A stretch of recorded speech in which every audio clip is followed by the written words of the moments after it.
The Avengers radio series, a cultural phenomenon in South Africa back in the 1970s. South Africa was a country with no national television service. It wasn't until 1976 that the country would get its first taste of television broadcasts.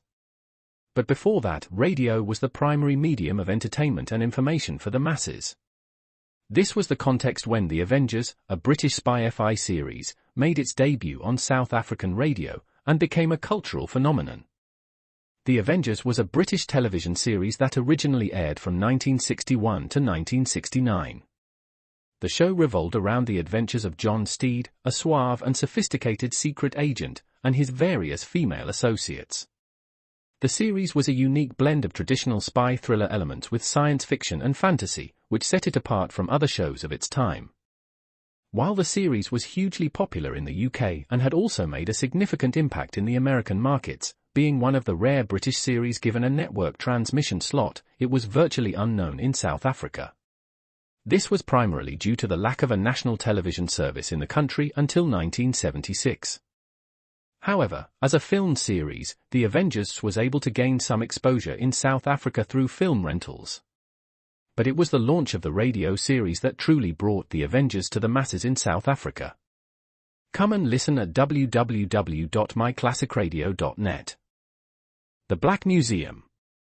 Horror and mystery based on Scotland Yard's collection, Orson Welles was both host and narrator for stories of horror and mystery based on Scotland Yard's collection of murder weapons and various ordinary objects once associated with historical true crime cases. Walking through the museum, Welles would pause at one of the exhibits, and his description of an artifact served as a device to lead into a wryly narrated dramatized tale of a brutal murder or a vicious crime. In the United States, the series aired on the Mutual Network between January 1 and December 30, 1952.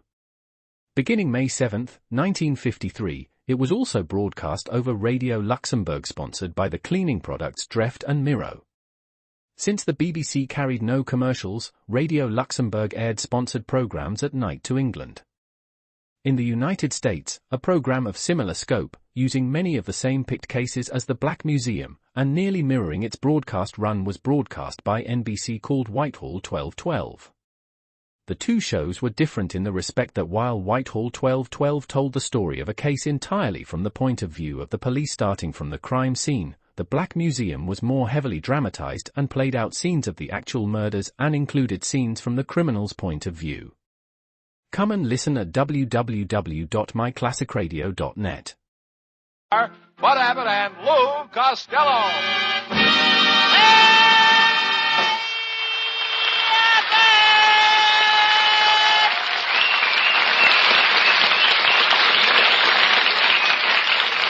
Well, it's about time you got here. Where were you? Well, Abbott, I met all the crown heads of Hollywood today. Costello, there are no crown heads in Hollywood. Abbott, you never walked through a picket line, have you? Stop this nonsense. Tell me where you've been. Well, I was helping my Uncle Mike with his new invention. He's invented a plane that goes 5,000 miles an hour and goes to London in 5 minutes. Wait a minute. If it goes 5,000 miles an hour and goes to London in 5 minutes, how does it stop? Let London get a guy to work on that. Costello, your Uncle Mike is as big a dope as you are. Oh, yeah? Well, Yeah. my Uncle Mike's a smart man, Abbott. For 10 years, he ran the Chase National Bank for the investors. He did? Yes, sir. And for the next 10 years, investors ran a national chase for Uncle Mike. Has Uncle Mike ever been in jail, Lou? Yes, one time he got so full of Christmas spirit that they threw him in jail for singing Christmas carols. Lots of people sing Christmas carols. On the 4th of July? Poor Uncle Mike, he's in a hospital. He's got a mule on his nose. Not a mule. You mean a mole? No, not after the mule kicked him in the kisser. He's got a mule there. All right. Costello, what keeps you from being the biggest idiot in the world? I guess I'm too fat for my height. Oh, get him out of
have you been? I was across the street having a beef stew. Well, how was it? Terrible. It had nothing in it but beef tongue and oxtails.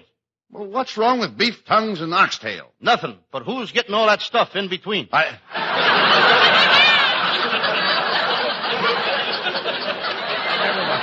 Look, hey, Lou, why don't you come over to my house for dinner? We always have a crowd. My wife's dinners are talk of the town, and they're always informal. What do you mean informal? Well, we don't dress for our dinners. No wonder they're the talk of the town. Well, one thing, there's always plenty of meat at our house. Last time I was there, your wife gave me rabbit stew, and the next day when I came over, your cat was missing. Just a minute. Are you trying to insinuate that my wife served you cat meat? All I know is every time I met a dog on the street, my back arches. My wife is a very particular cook. Her kitchen is immaculate. That's more than I can say about your Aunt May. Her kitchen is a disgrace. Her sink is filled with eggshells. The drawers in her kitchen cabinet are full of carrot tops and wilted lettuce. She's sloppy. She is not. That's her hobby. She collects garbage. You know, garbage is the same as antiques. Garbage is the same as antiques. Certainly, it's a collector's item, ain't it? Costello, you must study to be an ignoramus. You couldn't be any dumber if you were twins. Oh, yes, I could. If I was twins, there'd be two of us, and we could help each other. Costello, I don't know why I associate with you. I'm a college man, a fraternity man. See this? Phi Beta Kappa. Ha-ha. Look at this. What's that? Half a can of tuna. That trouble is, you're illiterate. You spend your spare time. Why don't you spend your spare time reading, Lou? Trying to improve your mind. Take me.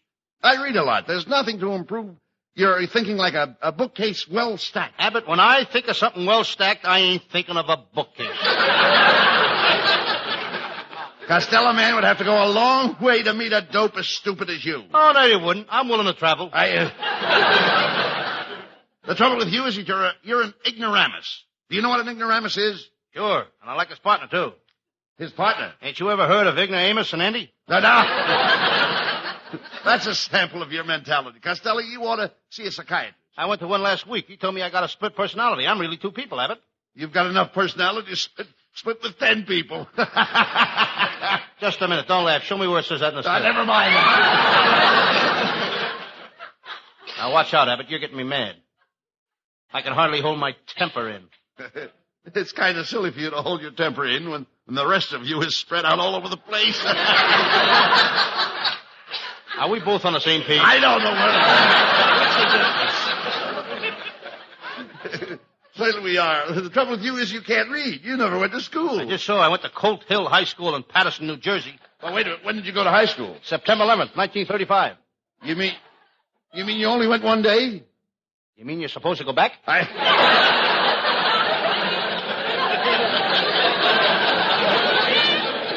No wonder you're so stupid.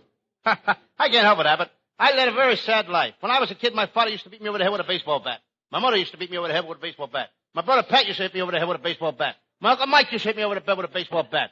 My Uncle Jimmy Kelly used to hit me over the head with a baseball bat. My Uncle Tom Zismus used to hit me over the head with a baseball bat. My goodness. Everybody hit me over the head with a baseball bat. That's terrible. That was a terrible family. Yeah, but what a baseball team we had. You must have been a pretty tough kid to stand all that abuse. I was a pretty tough kid, Abbott. I belonged to the toughest gang in Patterson. We were so tough that when we walked down Main Street and Market Street, even the sewers backed up.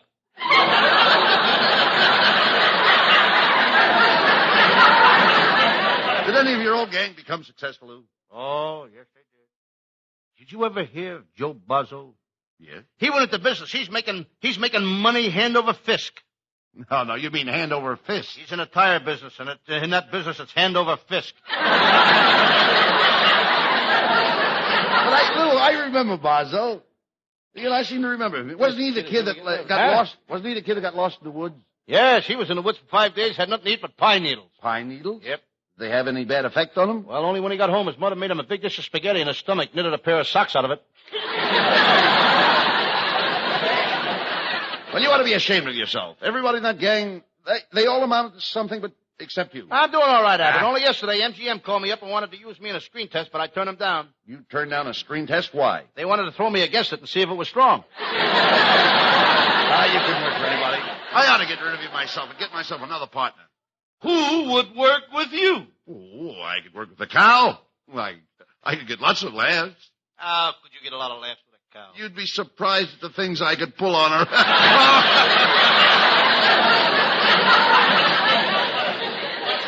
Hello, boys. Hey, look, Costello, it's our secretary, Viola Vaughn. Oh, I feel so good tonight. Just a minute, Viola. I object the way you come in here every week and hug and kiss me. I don't hug and kiss you. I know, that's what I object to. Viola, you look lovely tonight. That's a beautiful dress you have on. Do you like it? It's made of jersey. Looks a little tight around Patterson. It's supposed to be tight. It's a half and half dress. It's half cocktail and half dinner gown. Which half are you wearing? Never mind it. Have you heard from your folks since you've been out here? Oh, yes. I got a card this morning. They're driving out, and last night they stopped at a little place outside New Orleans called Howe's Bayou. How's Bayou? Fine. How's Bayou? This keeps up, I'm going to turn my ice machine business. What'd you say? If this keeps up, I'm going to turn my ice machine business over to my brother Pat. Well, pay no attention to Viola. He's just jealous. I am not.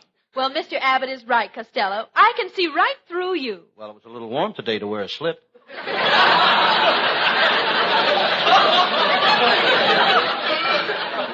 Costello, you're not fooling anybody. Viola's getting wise to you. Last week was her birthday, and you didn't even buy her a present. Well, I didn't really expect any, Bud. I think Costello's the type that gets cheap around Christmas time. Just a minute, Viola. That's a nasty thing to say. Hey. Costello gets cheap around Christmas time? Thanks, Abbott. Costello's just as cheap all the rest of the year.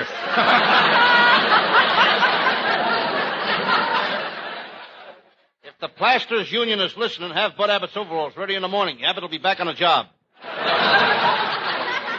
Ah, cut it out, Costello. You're just jealous because Viola and I are more popular than you are.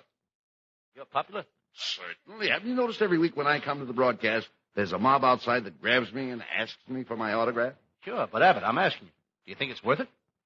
What do you mean, is it worth it? Dressing up every Thursday like Dinah Shore. You see, Viola? He is jealous of our popularity. Go ahead, Viola. Tell him how popular you are. Well, I don't like to brag, Costello, but I was over at RKO yesterday and walked on a set, and Cary Grant kissed me 3 times. So what? I was over at MGM yesterday. I bent over to tie my shoe, and Lassie licked my face.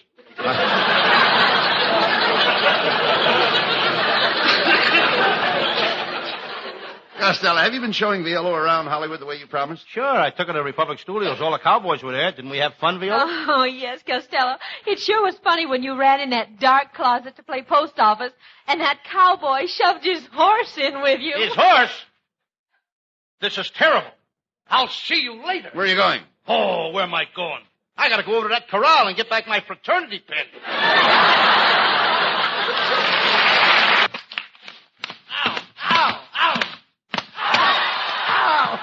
Now get out of here and stay out of here. Rabbit, who hit you? Sound man. I like to fool around with the sound effects. Every time I go over there and touch the stuff, he hits me. Is that so? Yeah. Huh. You can't do that to my partner. Come on. We're going over there and we'll tell him. Now, there's the sound effects department, Abbott. Go ahead. Come on. Fool around with anything you like. Thanks, Pat. Blow the whistle. Do anything. Oh, boy, this is fun. Make a train. Yeah. So, you're fooling around with my stuff again, eh? Ow!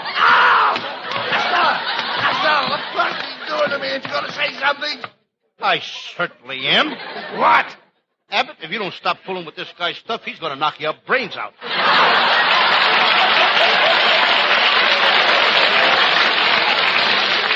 This is all my fault for listening to you. From now on, I'll take care of myself. I can stand up for my rights. Why don't you stand up for your rights with that guy? How could I? His left kept knocking me down. Let's go back there, Abbott. Somebody's writing us wrong. Let's go back there, Abbott. I'll take care of you. I'm plenty tough. Here, feel my muscle. Go ahead and feel it. Muscle. I can't feel anything but a red corpuscle. Yeah. Ain't it got a hard head? Who are you kidding? I'm the guy's got muscle. I used to be a prize fighter. I was one of the cleanest fighters in the ring. You should have. You should have been. They threw enough water on you. I'm the guy that can fight. I remember the last guy I fought. I hit him so hard that he hollered uncle. Well, who were you fighting with? My little 3-year-old nephew, Tony. I thought so. You can't fight and you can't act. In fact, none of your family has any talent. Just a minute. Yeah. How about my cousin Vincent? He had a great voice, but he could only sing while taking a bath. They used to wheel him out on the stage in a bathtub. He'd sing while taking a bath, but they fired him after his first performance. Why? When the people started applauding, he forgot himself and stood up and took a bow. What is he doing now? Writing songs. You should hear his new song. He took a little of it from Irving Berlin, a little from Cole Porter, a little from Sigmund Rundberg. What did he get? 3 lawsuits. Forget about your cousin. Wait a minute. What's all that mail doing in your pockets? Abbott, that's my fan mail. Everybody in the country is talking about my great character, Sam Shovel. Here, I'll read one. Dear Lou Costello, I'm simply crazy about your Sam Shovel detective programs. Last week, as I sat listening to your show, you were so thrilling I froze to my seat. I'm coming over tonight to see you. There's a guy out here to see you, Costello. What does he look like? He's a short man with a frozen seat. Come on, Costello. Let's get on with the show. What is your Sam Shovel case for tonight? It's one of my smaller cases, Abbott. I call it the case of the sailor who was shot while having Hedy Lamarr and Lana Turner's pictures on his chest, or he died with his buttes on.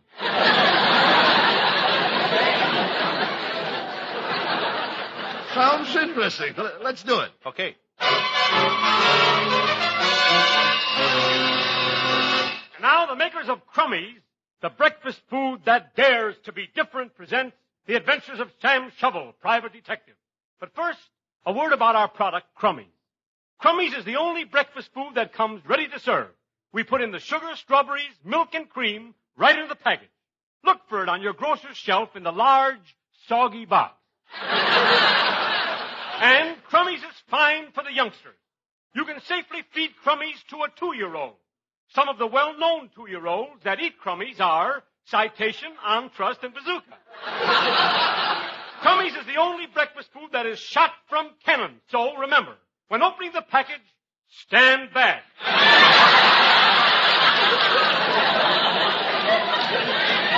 And friends, mark my words. No cereal is as good as Crummies. You can put that in your pipe and smoke it. In fact, it tastes better if you put it in your pipe and smoke it. And now for the further adventures of Sam Shovel, Private Detective.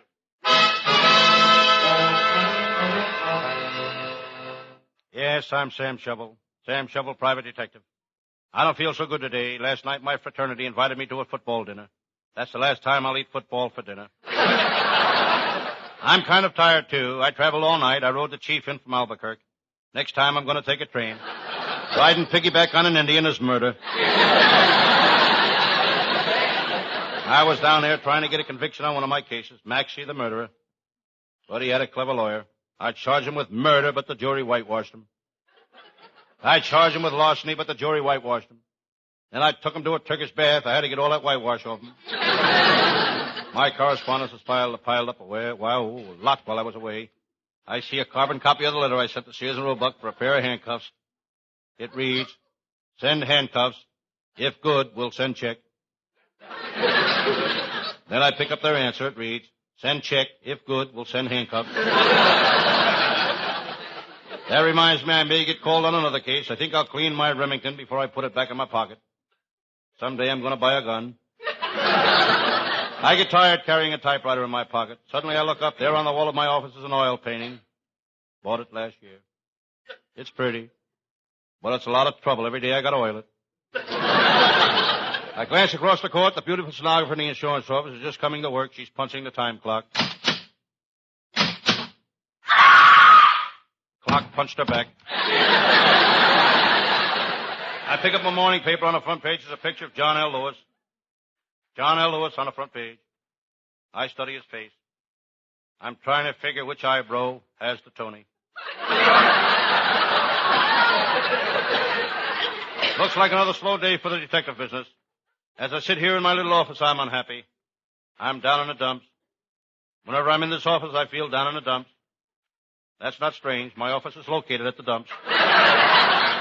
Across from my office is a stationery store. There's no sign on it, but I'm sure it's a stationery store. I've been watching it for 2 years. It hasn't moved an inch. I just remember last week my pal, Lieutenant Abbott, invited me to dinner, and I must send his wife a bread and butter note. That's a sloppy job. There's nothing I hate worse than writing on bread and butter. I glance out at the window in the parking lot. They're getting ready to move my car again to let another one out. I hope the owner moves it, not the reckless attendant.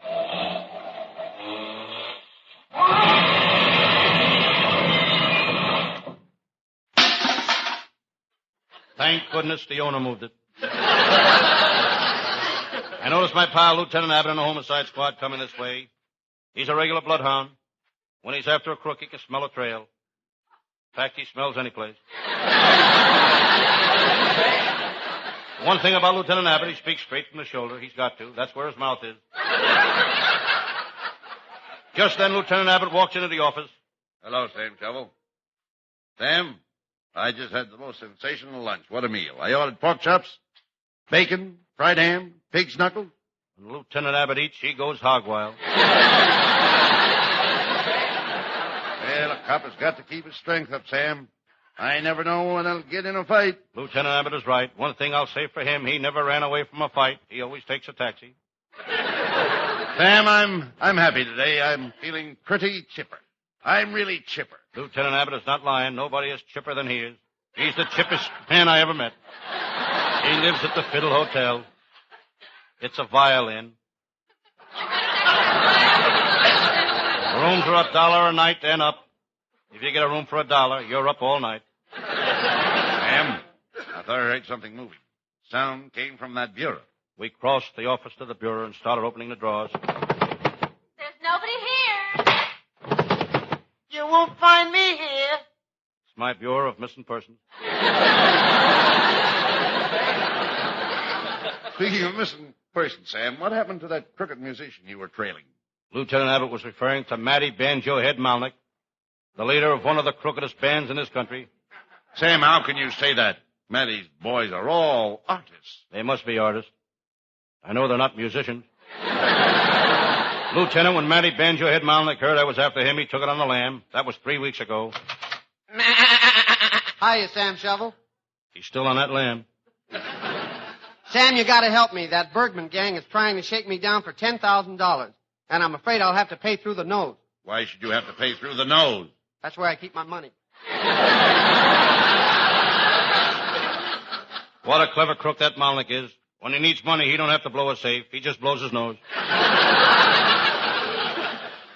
Just look at it. I'd like to have his nose full of Canadian nickels. Malnick, you'll have to get out of here. Sam and I are talking business. I'll go, but first I want to give Sam this batch of cookies I baked for him. Here, Sam, they're your favorite kind, policeman cookies. Policeman cookies? Sure, ain't you never heard of cop cakes? So long, copper. Everybody's got good writers but me. I'm going to have to start paying next week. That Malnick is a very clever boy. He ought to go over to the Eagle Laundry and put his head in with the flat work. Well, never mind him, Sam. Hey, look who's coming across the street. It's Two-Gun Gertie. Two-Gun Gertie, the gorgeous gun moll. Once I asked her to marry me, but she refused. She's too class conscious. Gertie is class conscious? I ain't got no class, and she's conscious of it. Just as I finished making this clever remark, the door burst open, and Gertie entered my office. Sam Shovel, my darling. Oh, Sam, you gotta help me. What's up, Gert? The cops are after me. They think I'm hiding something. They think I've got it on me. You may have it on you, but you sure ain't hiding anything.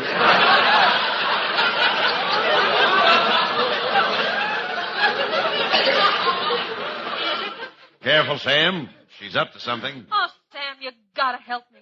If you do, I'll be your slave. I'll cook for you. I'll bake for you. I'll sew for you. I'll... Keep going, Gert. You're bound to hit something I like. Ah, you're a card, Sam. Come here. I'm gonna let you kiss me. Sam Shovel, where are your manners? Where are your manners? How dare you kiss this gun moll right before me? Wait your turn, Lieutenant. I'll kiss you next. Sam, why don't we start going steady again? We could be so happy. Look out the window, Sam. See those two lovebirds in that tree? Yeah. Why can't we be like them and do what they're doing? Okay, but I don't think the branches will hold us.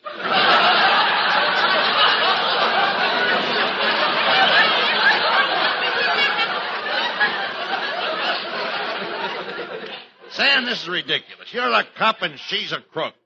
She's not for you. Keep out of this, Flatfoot. I'll prove to Sam that I'm the girl for him. I'll give him a kiss that'll bust the buttons off his vest. That I'd like to see. Come here, Sam.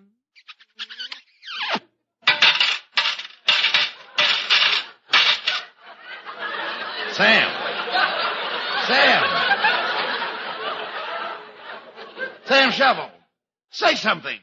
Has any lady in the audience got a needle and thread?